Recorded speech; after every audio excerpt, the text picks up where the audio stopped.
CTV News with Sarah Freemark. For every day after that, it'll be another $500 levied against the building owners who are obviously reaping the benefits of illegal activities. Cracking down in the core, Barrie taking significant steps to force change. Our top story tonight, the city continues to tighten its grip on the illegal dispensaries that are operating downtown. Let's head there now. That's where we find CTV's Mike Lang. He joins us live with more on these sweeping measures that the city hopes will put an end to it all. Mike. Yes, Sarah, this has become a priority for Mayor Alex Nuttall and council in recent months, something he has called lawlessness and illegal. Now, the council has been able to previously shut them down, but only for a short period of time. But tonight, the mayor has outlined his plan to shut them down for good.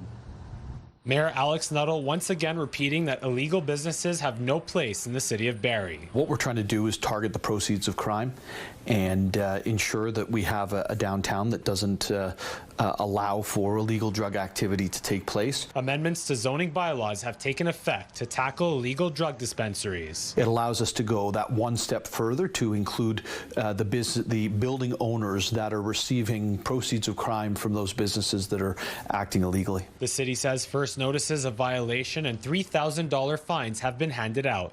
Also new, the fines escalate to $5,000 and $500 per day until compliance is met. We want to encourage the right things to take place. We want to discourage the illegal activities. This comes in a continued series of actions by the mayor that date back to April, when he described downtown drug activity as lawlessness and outlined a controversial zero-tolerance approach that included calls for action from the county, province, and feds. Council then heard public feedback in an early June meeting, including this claim from one of the dispensary owners who were forced to close. We've complied with everything the mayor has asked us to do. The crime has not changed downtown, so clearly we weren't the problem. The mayor's response was simple. If you don't have a license to operate from the provincial government, you're not following the laws. The city confirms that 4 of 6 targeted addresses have been shut down. 1 Dunlop Street East and Fun Guys with a mobile district storefront at 133 Dunlop Street East. Both remain active, but were issued fines. The directive from City Hall making its way to HQ at Barrie Police. These illegal businesses are profit-driven, and they're addressing the profit margins with this bylaw, and we're fully supportive of our city's efforts. The 2 remaining addresses have until August 4th to shut down or face the $5,000 fine. Staff at 133 Dunlop Street East declined to comment for our story today. Now, when I asked the mayor about his calls to action 3 months ago, he said talks with the county, province, and feds remain ongoing, but there are still plenty of work to be done. Reporting live outside City Hall, I'm Mike Lang. Sarah, I'll send it back to you. Okay, thanks for that, Mike. And as the city continues to crack down on those illegal dispensaries, the region grapples with an ever-worsening opioid epidemic. For more on that, let's head to CTV's Luke Simard. He joins us live tonight with the approach that public health is taking. Luke. Well, Sarah, it can happen at any time to anyone consuming opioids, and naloxone and Narcan can be the difference between life and death. And a new campaign video is outlining how to potentially save a life, and the Simcoe-Muskoka District Health Unit is doing what it can to let people know how they can jump into action if they need to. Opioids are drugs that are commonly used to treat pain, but they can also be used to get high. Using too much can be dangerous, even deadly. With overdoses on the rise, this video released by the Simcoe-Muskoka District Health Unit is designed to educate people on the use of naloxone and how to administer it. The call to action by the health unit comes as paramedics across our region say the crisis is deepening while the number of kits they've given out to the public remain the same year over year. The stats of using Narcan are on the rise. This time last year, we're seeing about a 29% increase in the use of Narcan from our staff. Knowing how to use naloxone could be the difference. Naloxone is absolutely a life-saving drug. It is something that really makes a difference in the community. I would stress, though, that this is temporary, and it's something that always needs to be followed up with 911 and, a complete healthcare visit. Naloxone kits can come in one of 2 ways, and you can get one at most pharmacies. You'll find 2 either injections or nasal sprays, depending on the preferred administration of the patient, and you essentially either shoot it up the nose or inject it, and you inject once, and immediately perform CPR on the patient, and then call 911. Paramedics looking for a number of symptoms when arriving on scene before administering it. Looking at level of consciousness, so there's checking to see if someone's alert and awake, but they're also, the big focus is breathing. So opioids have a real impact on the respiratory drive. So the big number one thing they look for is if someone's breathing. The video, just another sign this epidemic is one of the biggest challenges our community faces. It's also advantageous to know how to use a naloxone kit because it's always better to give when you don't have an overdose than to avoid using one when you suspect one. For those interested in getting an naloxone kit, you can get one from the paramedics as well as the health unit and your local pharmacies, and that could very well be the difference between life or death. Reporting live in Barrie, I'm Luke Samar. Sarah, we'll send it back to you. Appreciate that, Luke. A 24-year-old is facing charges after ramming into a police cruiser, almost hitting officers, forcing pedestrians to dive out of the way and trying to break into a home in Owen Sound. It happened on Sunday, just before 5 p.m. in the 800 block of 1st Avenue East. Police say the man was on bail and facing drug and weapons-related charges when they tried to arrest him in a pickup truck. He fled the scene, hitting a cruiser and narrowly missing officers nearby. Police say he then drove onto a sidewalk where several pedestrians had to jump out of the way, including a family with a child in a stroller. The vehicle was found abandoned a short time later, but the OPP K-9 unit tracked down the suspect and arrested him after he tried to break into a home while the people were inside. A Barrie police cruiser, meanwhile, was involved in a two-vehicle crash this morning. It happened around 9 a.m. on Dunlop Street between Ann and Francis Streets. Police say the officer driving the cruiser wasn't hurt, while the other driver was taken to hospital with minor injuries as a precaution. The road reopened a short time later. No word on the cause or any charges. A new survey finds more than 90% of motorists in our province have seen people driving dangerously. The survey, conducted by CAA South Central Ontario, found 78% of respondents say they have witnessed speeding, while 69% say they have seen people driving aggressively. Meanwhile, 68% have seen other drivers carry out unsafe lane changes or be distracted. 57% of respondents admitting to engaging in at least one dangerous driving behavior. The town of Bradford, West Gwillimbury has been given the green light from the Ministry of Transportation to operate red light cameras. Council passed a motion last November to install up to 8 red light cameras. The town says it's designed to increase community safety at intersections, help reduce red light running and collisions. Locations were selected based on collision statistics and traffic volumes. 4 of the cameras will be on Holland Street, while another will be on Line 8 and Barrie Street. Cameras and signage will be installed in the coming weeks and are anticipated to go live in September of 2026. A private prosecution is now underway against 2 former OPP officers accused of assaulting a man, then lying in their police notes about what happened the night that he was violently arrested, and it was all caught on camera. CTV's Mike Arsulides reports on what's next in this case. The horrifying beating of a shirtless man caught on camera 4 years ago at a rail yard in MacTier is once again at the center of court proceedings in Bracebridge, where the court has issued process to proceed with charges of obstruction of justice and fabrication of evidence against former OPP officers Scott Anthony and Ethan Meyer, who was also accused of assault, assault with a weapon, and assault causing bodily harm. The private prosecution alleges both Anthony and Meyer lied in their police notes about what happened during the violent arrest July 10, 2022. The complainant claiming the officers told a different version of events, completely unaware that a security camera had recorded the entire arrest that contradicted what they reported in their police notebooks. Anthony, a 27-year OPP veteran officer, resigned from the police service last summer. He pleaded guilty last year to assaulting the man, admitting to striking him with fists and kicks, repeatedly using his taser to subdue him. He escaped actual jail time and was handed an 18-month conditional sentence of house arrest followed by curfew. The 46-year-old man he assaulted now wants Meyer held accountable for his actions. Meyer, who arrived on scene minutes later, can be seen dragging the man on the ground while his hands were cuffed behind his back before being loaded into a cruiser and charged by police. Anthony was eventually charged 4 months after the beating when the Special Investigations Unit received the shocking surveillance video that told a very different story from what Anthony and Meyer claimed happened. Anthony, according to court records, reported he and the complainant had been fighting for a bit. Anthony admitted the use of his taser was contrary to training, along with dragging the man to his cruiser. The video showed Meyer used his taser on the man before grabbing one of his legs alongside Anthony.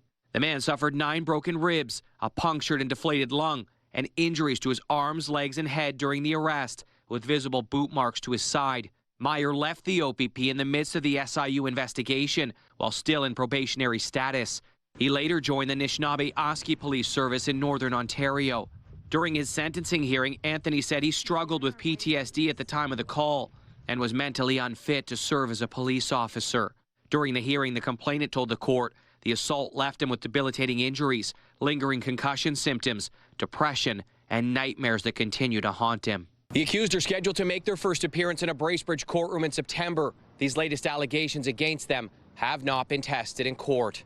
Mike Arsleedy, CTV News, Barrie. Police in Muskoka are investigating after playground equipment at a child care center in Bracebridge was damaged. OPP officers responded to the daycare on Tamarack Trail on Monday. Police say unknown suspects entered the locked area sometime between July 24th and the 27th and caused thousands of dollars worth of damage. This is the second time this daycare center has been targeted. The other happened between July 3rd and the 6th.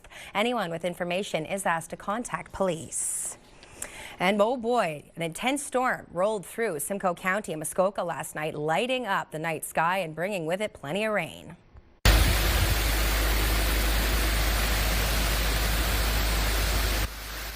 This viewer video was from North Barrie. That's just after 10 o'clock. As you can see, the rain was pouring down along with strong winds and lightning. And at its peak, there were lightning strikes every few seconds as the storm rolled over Barrie. This is a look from our tower camera on Beacon Road around 9:30 last night. At the height of the lightning, you can see almost continuous flashes, and that intensity held up for minutes. Last night's storm caused washouts, soft shoulders, and standing water in Innisfil. Now, crews were out today checking out the damage, and all roads remained open today. Oh my God! And it wasn't only rain coming down in Muskoka. As you can see, hail hammered the region. That's a look from the Muskoka Lakes. The storm moved through that region as well. Gosh, Case, I think a lot of people were watching wide-eyed as that whipped through the region. It really did. Thanks to Dave Brain, Environment Canada's Dave Brain, 66.2 millimeters of rainfall in Barrie yesterday and 43.8 in the lovely city of Orillia. So yeah, it was a real deluge and lots of lightning. The lightning and thunder, wow, it was crazy. I just want to point out to you that there are certain meteorological sites that track that. And one of them is called Meteologic's website. And I'll have a little information about what happened yesterday in just a few minutes' time. Let's take a first look at the forecast and dive right into it, shall we? The weather guy today the forecast today was wrong, straight up. And I was reminded of that all day today, everywhere I went. Where's the rain, Case? First look at the forecast, brought to you by the graveldrivewayguy.com, your local gravel driveway expert. It's good when the weather guy's wrong and the rain doesn't come down. 23 degrees right now, winds out of the north, 20 kilometers an hour. Let's take a look at the temperature outside your door. Considerably cooler today. 19 degrees in beautiful, beautiful, beautiful Mount Forest, Ontario. 21 in beautiful, beautiful Parry Sound, 22 in Gravenhurst, lovely, and 23 degrees in the Sunshine City of Orillia. Thanks again to Dave Brain from Environment Canada for those numbers. Radar satellite images. Hey, still some active weather east of us, city of Kawartha Lakes. Yeah, they're still getting some shower activity and some active weather, certainly. And as mentioned a little while ago, Meteologic's website, they track lightning strikes and thunder, and they've got a graph and labels, and they call medium rollers as far as thunder goes, strong slammers, angry rollers, and wild house shakers as far as their actual levels of thunder strikes. Sounds like CTV Barrie Christmas party, doesn't it, Sarah? That's fantastic. More on the storm situation and where we're going with this coming up in a few minutes' time. Back inside. It's been many, many years since those types of parties were held, Case. We're a very well-behaved crew now, aren't we? We'll see you a little later in the newscast. Let's talk about the wildfires, because more than 150 are burning across Ontario, including the largest fire in our province's history. The massive fire, it's been called Thunder Bay 36. It covers an area of more than 3,000 square kilometers. Recent rainfall has helped slow the fire, but officials say it is still out of control. At least 22 others are also considered out of control. Additional crews from Alberta have arrived to try and help with the firefighting effort.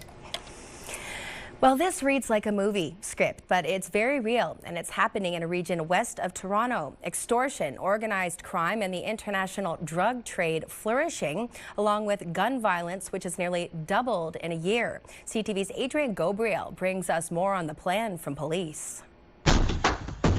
As screams of terror and the echo of gunshots reverberate through communities across the country, public alarm and concern is rising. While a Statistics Canada report released this month shows that both non-violent and violent crime is down across the country on a per capita basis, there are still pockets of violence plaguing Canadian communities. In Peel Region west of Toronto, the number of shootings has nearly doubled in the first 6 months of this year when compared to the same period in 2025. The number of home invasions that peaked during the first 6 months of 2024 dropped last year, but have remained persistent so far in 2026. 5:30 in the morning, I hear this big smash. I'm like, okay, I'm getting broken into. Sam McDaddy calls Peel Region home. His company is the official real estate brokerage of the Toronto Raptors. He's using his voice as a community leader to share his story. And there's 7 people with guns, so I was like, yeah, this is pretty serious. In July of 2023, McDaddy was asleep in his home in Mississauga, Ontario, when in the blink of an eye, he became a home invasion victim. Very frightening. The criminals grabbed his car keys and smashed through his gate as they fled. A year and a half later, McDaddy found himself the victim of another violent crime. I get in the car, all of a sudden the door opens, 2 young guys, get out, give us the keys. So carjacking. CTV News sat down one-on-one with Peel Region's Deputy Chief of Police. Our shooting numbers are up this year. The reason for that increase is absolutely connected to extortions and also organized crime and the international drug trade. While admitting the challenges with guns and gangs, the deputy chief also believes that social media is exacerbating the public's fear. The way that we consume information about our community has changed. So very quickly, one incident becomes everybody's reality. Though the lived experience of McDaddy that resulted in him purchasing 2 police-trained guard dogs has left him feeling unsafe. And now this is twice now in 2 years. I mean, what's this country become? Like, this isn't the Canada we signed up for. How our people feel in our community and the fact that they need to feel safe is as important as them statistically being safe. We are absolutely in this fight with our community together. Police here reiterate their belief that the new abilities that will be at their disposal to track digital evidence through Bill C-22 and their ability to keep people behind bars for longer through Bill C-14 will keep communities here in Peel Region and across the country safer. Adrian Gabriel, CTV News, Mississauga, Ontario. The City of Toronto wants the land near the Island Airport back from the province of Ontario now that the federal government has rejected an expansion plan. We want the provincial government to return the city's land. That includes the Toronto Island and the Bathurst Quay, including Little Norway Park.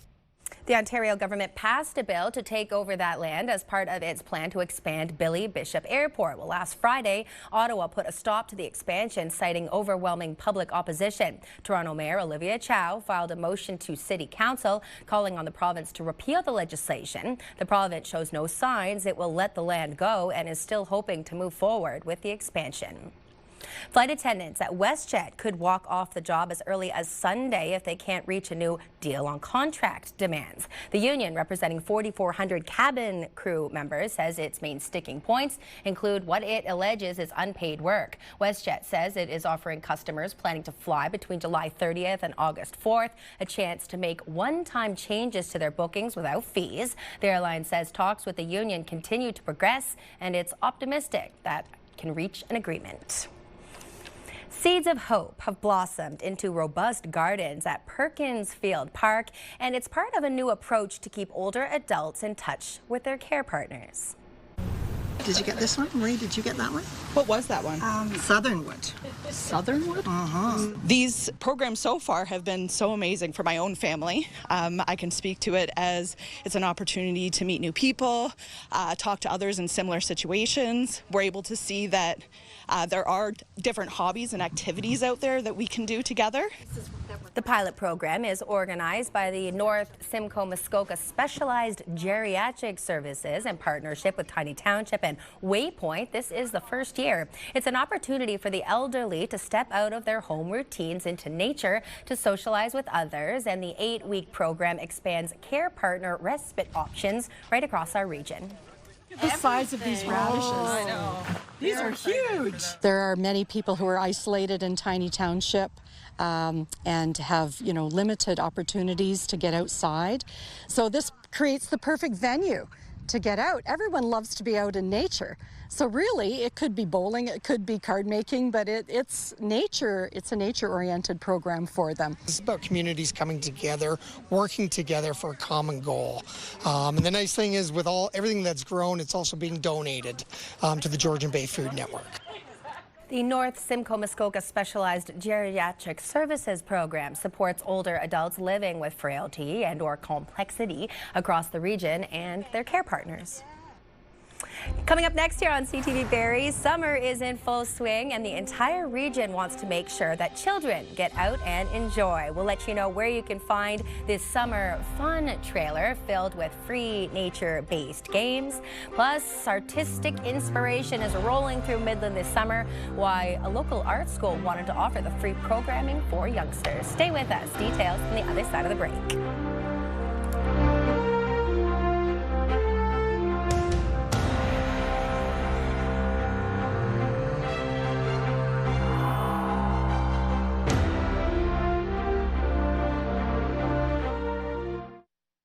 Presented by Paul Sadlin Motors. Music, it's a small community, so when something's really good, we all want to be part of it. We have an amazing music scene here. Having people come together in community, listen to some amazing local artists, brings the downtown alive. It brings our city alive.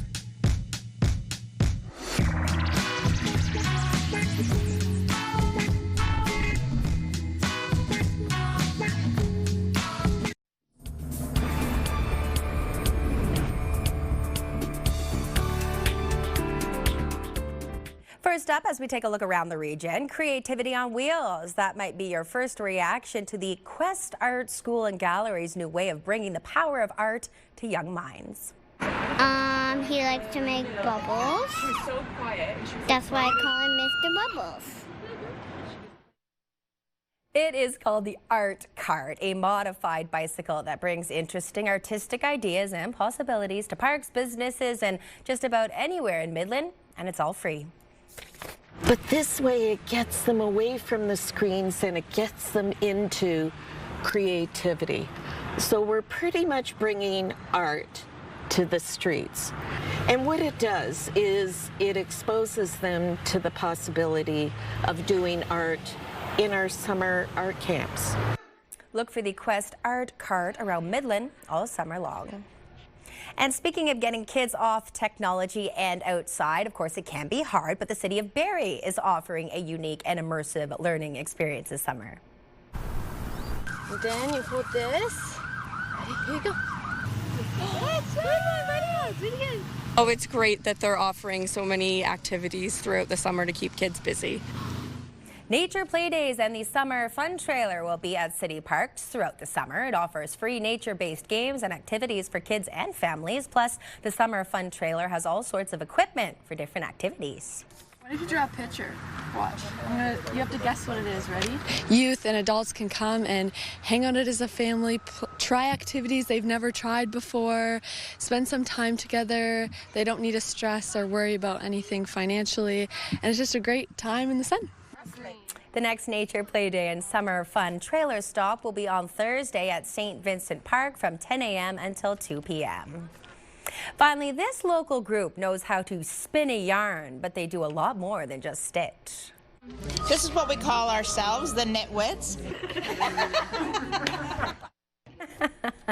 The Nitwits, they meet at the Barrie Public Library, Holly Branch every Monday. Everyone brings a project, whether that's knitting, crochet, or cross-stitching. It's a chance to work on your skills, learn from others. It's also a place to be around other people who share the same craft.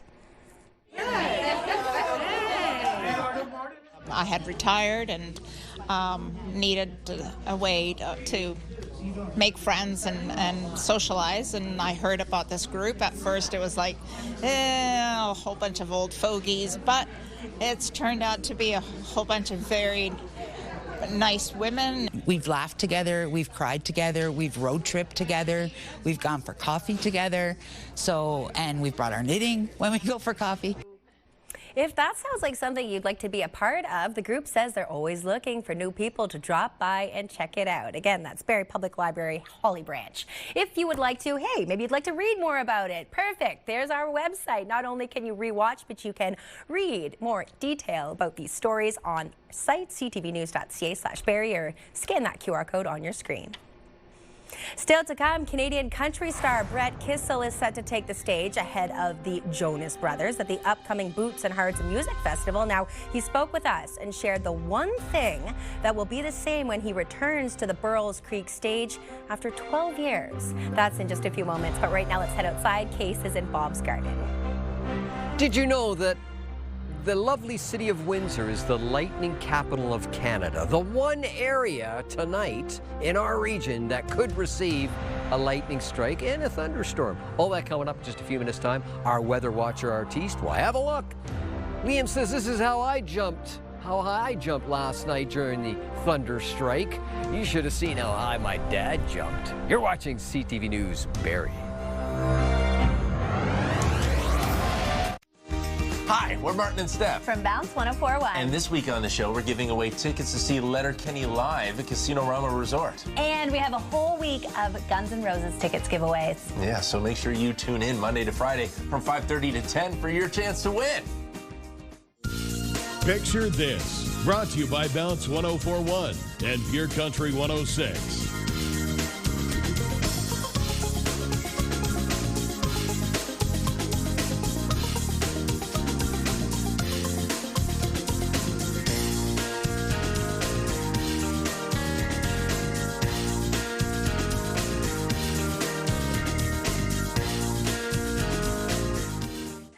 What a cool collection of cars. Thank you to everyone who continues to share those snaps of your classic beauties. Keep them coming. Picture this at ctv.ca.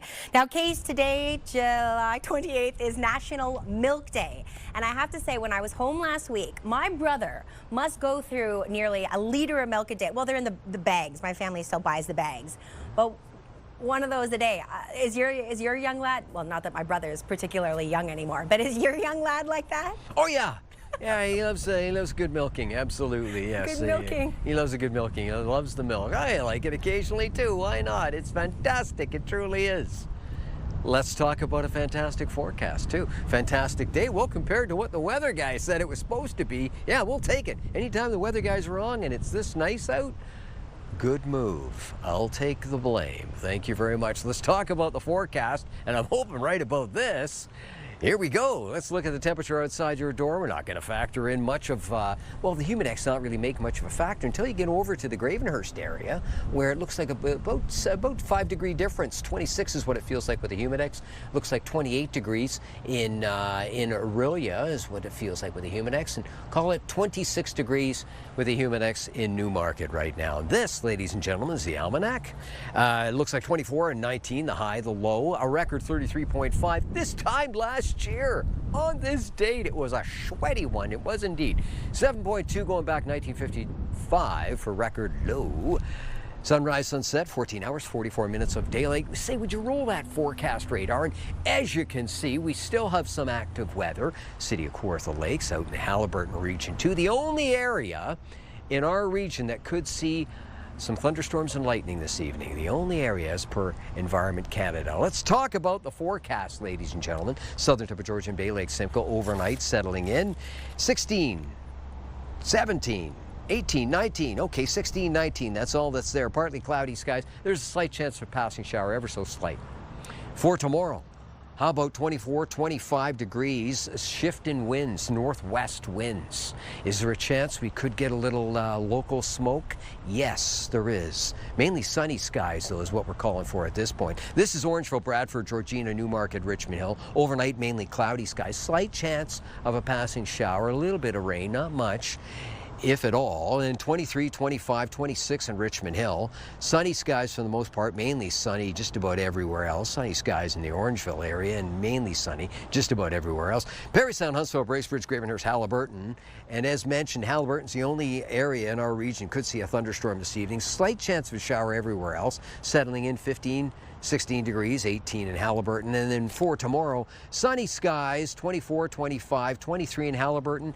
Still a 40% chance of a passing shower tomorrow. That's tonight and tomorrow. Now time for the Diamond and Diamond Lawyers 5-day extended forecast, and it looks like this starting in Simcoe County. Here we go into our long weekend, Thursday, Friday, 26, 27, nothing but sunshine. Saturday arrives, looks like cloudy skies and 23, and a 40% chance of a shower. Was I going to say a flurry? 40% chance of a shower. 23 on the Sunday. Better not be a flurry. 5-day extended forecast. York region, have a look. Thursday, Friday, lovely, 28, 29 degrees. Saturday arrives, here comes the cloud cover, 27, and 22 degrees and 40% chance of a shower on the Sunday. Muskoka, Parry Sound, Halliburton, Thursday, Friday, yeah, right across the board. Sunny skies, lovely, 28 degrees. Humidity level is going to climb substantially, I might add. And then Saturday, Sunday arrives. Here comes the cloud. We're looking at a 60% chance of showers the further north you go. And 23 degrees, 23 again on the Sunday, and a 40% chance, call that a 30% chance of a shower on the weekend. However, leading up to the weekend, it looks lovely, Sarah.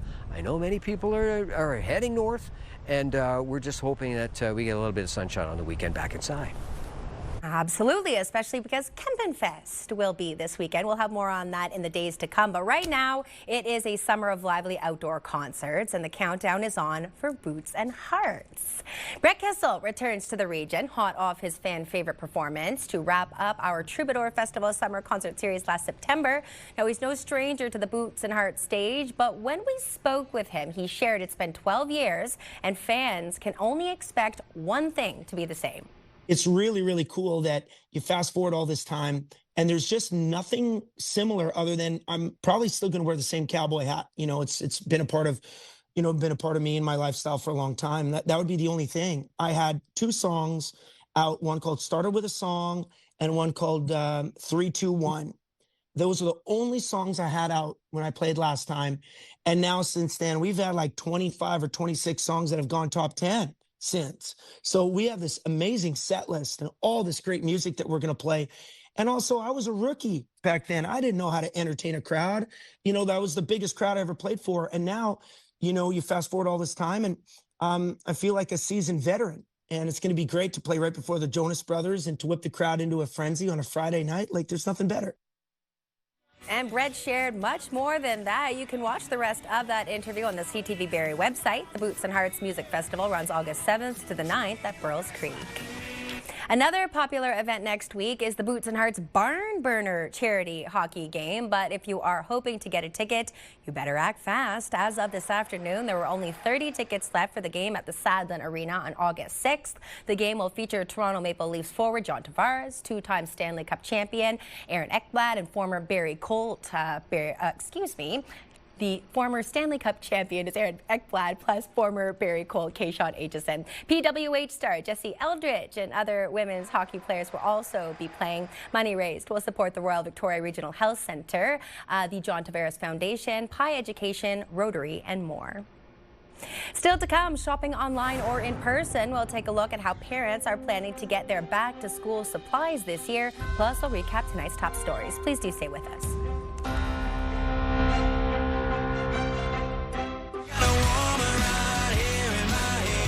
Country 106. Central Ontario's home for the best country music. After all the bars are closed. Listen to Pure Country 106 on the Time now to recap our top stories. The city of Barrie has taken another step in cracking down on illegal drug dispensaries downtown. Today, the city confirmed changes to zoning bylaws that will make it easier to prevent and enforce downtown properties with shops that are not following the rules. And with overdoses on the rise, the Simcoe Muskoka District Health Unit releasing a video designed to educate people on the use of naloxone and how to administer it for those interested. If you'd like to get a naloxone kit, paramedics hand them out, as well as the health unit and your local pharmacy.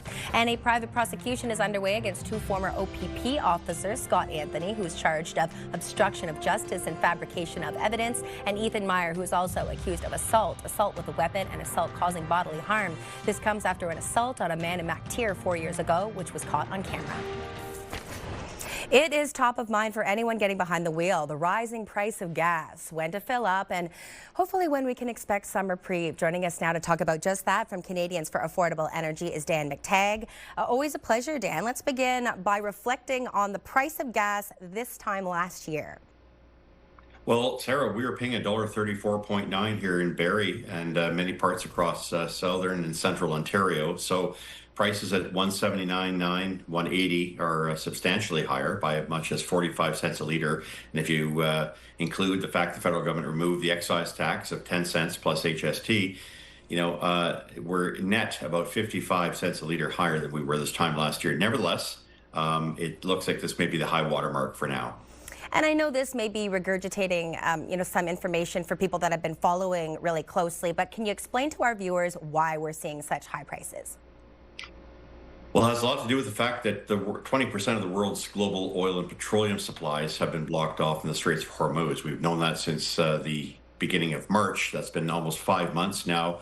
And it means that the world, while it is using up a lot of the emergency supplies, it's coming to a point where it's pretty clear that something is going to have to give. The world's short, probably about 1.5 billion barrels. What does that mean? Well, the world uses 100 million barrels a day. And it's not just, of course, oil.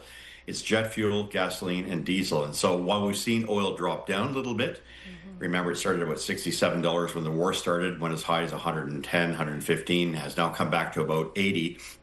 Gasoline and diesel haven't quite followed the same path because there is real concern around the world of shortages of supplies, not just because of the Straits of Hormuz, not just because of problems at the Red Sea, but we also see escalation of tensions between Russia and Ukraine. Ukraine's been able to take out half of Russia's refinery capacity.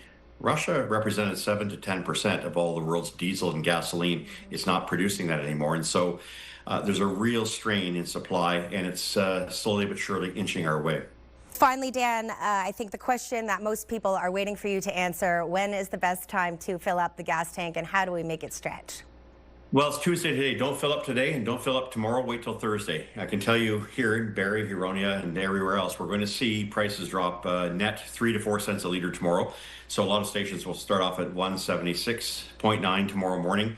That means that, not bad for where we are. And it's going to drop another 2 cents a litre on Thursday. If it keeps up, we could be at or near $1.70 by the weekend. Now, remember, never buy your gasoline before 6 p.m. in the evening. That's because gas stations have about 12 cents a litre they can shed, and they often do after 6 p.m. I always gas up, doesn't matter which day, after 6 p.m. in the evening. I can tell you, year on year, 70 litres a week, I'm saving about $300 to $400 a year. Great. Appreciate the information, Dan. We've been speaking with Dan McTagg. He is the president of Canadians for Affordable Energy. Let's bring up the CTV Barrie website because you can revisit this interview and, in fact, anything that you see during our newscast, ctvnews.ca/Barrie. Of course, I'm on empty when he says to wait until Thursday. Always great info. Let's move into business news on this Tuesday. Tim Hortons saying it will be launching a Harry Potter themed menu next month. Canadian customers will get a chance to order items inspired by the film franchise. The coffee chain says it's launching the new menu as well as limited edition merchandise and packaging to celebrate the 25th anniversary of the first Harry Potter movie. Okay, new item menus include the Gryffindor strawberry cheesecake donut and the Slytherin chocolate pistachio donut. Moving into our markets, the TSX was up 181 points, the Dow was up 537, and the Nasdaq was down 55. In commodities, oil was down, closing at $79.26 a barrel. Gold was down, finishing at $4,038 an ounce, and our dollar was up, ending the day at 70.91 cents US. Barrie's Michael Hutchinson is hanging up his skates after more than a decade in the NHL. Hutchinson made the announcement on social media through the NHL alumni's social media account. The goaltender played 4 seasons with the Barrie Colts before starting his professional career. He played for the Winnipeg Jets, Toronto Maple Leafs, Colorado Avalanche, Columbus Blue Jackets, and the Detroit Red Wings. He picked up 57 wins in his career along with 6 shutouts. And the Toronto Blue Jays will be looking for a second win in a row when they continue their series with the Washington Nationals. That the lefty Andrew Alvarez would be in there, but instead it's Luis Urias driving it to deep center, and it's gone. A homer in the 3rd inning tied the game at 1. The Jays were able to score 2 more times, going on to win the game 3-2. Max Scherzer, who won a World Series with the Nationals in 2019, got the start on his 42nd birthday. Shane Bieber is set to start for Toronto tonight. Okay, still to come, packing as much flavor as possible into a potato chip. We'll have more on a Montreal restaurant that is sharing the taste of one of its signature dishes through those chips. You're watching CTV News Barrie. Here's a look at your Tuesday night primetime lineup. MasterChef Canada starts at 8, followed by Sherlock and Daughter at 9, Criminal Minds at 10 p.m. and CTV News Barrie at 11. Thanks for staying with us. The taste of one of Montreal's best-known restaurants is now found in a potato chip. CTV's Olivia O'Malley has more on a successful partnership between the restaurant and a popular potato chip maker. This is a good one. I like those. The chip has Miss Vicky's signature crunch and tastes like a staple Nora Gray dish, something owner Ryan Gray never thought would be possible. To do a Nora Gray, you know, like flavor of Miss Vicky's chips, I mean, like it was like we had to pinch ourselves. About a year ago, Miss Vicky's approached the 40-seat foodie destination to be part of its Ristoranti series. 3 new chip flavors created by Italian restaurants across Canada. Nora Gray in Montreal, Pizzeria Battiali in Toronto, and Ask for Luigi in Vancouver. It was an amazing process, actually. Like really way more in-depth and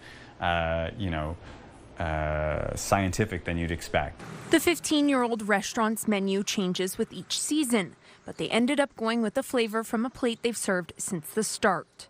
Homemade spicy pepperoncini with freshly baked focaccia. You know, our focaccia that we do here is like a sourdough focaccia as well, so there's like a tanginess to it, and then you get the heat from the peppers. Recipe developers and tasters worked with the restaurant to recreate pepperoncini and focaccia in chip form. Gray, a salt and vinegar lover himself, says he had no idea what to expect, but was blown away by the final product, and so were consumers. There was just like really and truly like a tsunami of attention. When the flavor was first released last year, Canadians gobbled it up. They were selling out all over town and all over, like, in other cities also. Like, we were getting messages, people kept trying to get the chips from, like, come here to get the chips. The chips are back on shelves for a limited time. But if you want the real deal, Nora Gray is open Tuesday to Saturday. Go great with a glass of orange wine. Olivia O'Malley, CTV News. What do you think, Case? Yay or nay on the flavor of chips? I miss my hot dog chips from the 70s. Oh, no. Hot dog pizza chips, remember them? Oh, lovely, lovely. I wonder why they're discontinued. I wonder. It's lots of things I wonder about. And if you're wondering about the Get Up and Go forecast, well, it looks something like this first thing tomorrow morning. Skies are slowly clearing. And here we go. Get Up and Go, 7 o'clock tomorrow morning, Barrie and Newmarket, and of course Gravenhurst. It looks like fair skies on the way, and temperatures anywhere from 19 degrees. Winds are picking up out in the northwest. Have a great evening. Better tomorrow. Sarah. Thanks, Case, and thank you to everyone at home for joining us on this Tuesday night. I'm Sarah Freemark. Jack will wrap things up tonight at 11. Have a great night.